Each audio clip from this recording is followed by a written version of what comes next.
Hey, this is Chris, Leacris Mobility, a wholly owned subsidiary of Leacris Enterprises. I want to talk a little bit about the internet, and I wish there was a good allegory, I guess, between, people who feel like they ought to be able to do just whatever they want on the internet. They ought to just be able to turn on the computer and go to whatever site, no matter how dangerous or malicious that site might be, and just be able to go do stuff and not have to face any kind of ramifications or consequences to that action. So I've got one customer in particular who has several sites that are known, well, they're not like scam sites. I mean, they do have some useful information, but they're jam-packed with ads and other things, tracking cookies and all these other things that are they're trying to sell you something, but they're also tracking where you're going and all these other things that you don't want to have happen. And so I put a host file on there, which I will have to do a video on. I'll do that today. How to replace your default host file with a host file that actually does something useful.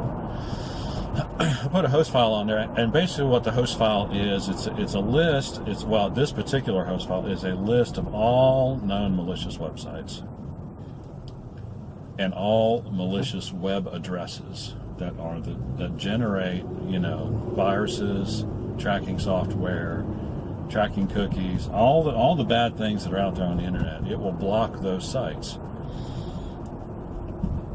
Now, for most people, that is a good thing, because what it does, first of all, it cuts out the ads that you see littered all over pages, but it also cuts out what's behind the ads, which is all the bad things I just previously mentioned.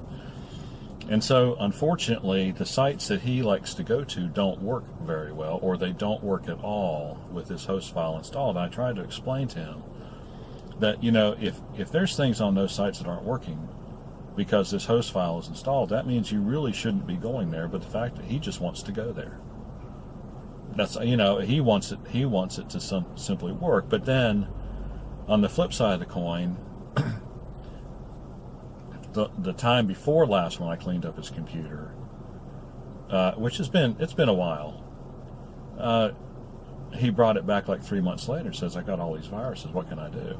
And so it's like it's a catch-22 for me. I can't put something on there that's gonna accomplish the mission of keeping viruses off your computer if all you're going to do is complain about the fact that it screws up how the sites you'd like to go to don't work anymore. And so that's just something that you need to be as a computer user, you need to be mindful of. You can't just, it's either going to be one or the other. You can't do both. There's no miracle program out there that can somehow block malicious content on a website and leave it working, because they're designed not to work by the designers themselves if certain files, certain websites, certain ads are not delivered to your computer, and they know whether or not the ads are being delivered. And so there's nothing you can do. You can either decide that you're going to have to just live with viruses and run your antivirus scanner every day, or you're just going to have to give up going to those websites, which is what you should do. That is the proper way to look at it. 423. Oh, good. I like it when people put their actual address. It's so annoying when people don't have their address on their house. But anyway, so that's the thing. You can't. There's no magic bullet. There's no secret weapon. It's either one or the other. You either have to stop going to the sites that have proven themselves to be unreliable and full of spam and adware and spyware and all those things, or you can leave the protection off and go to those and bring your computer to me every 2 or 3 months to be cleaned up for $60. I mean, that's just the way it is. Which way do you want to go? Leave your question or comment in the section below. Like and subscribe. We appreciate when you do.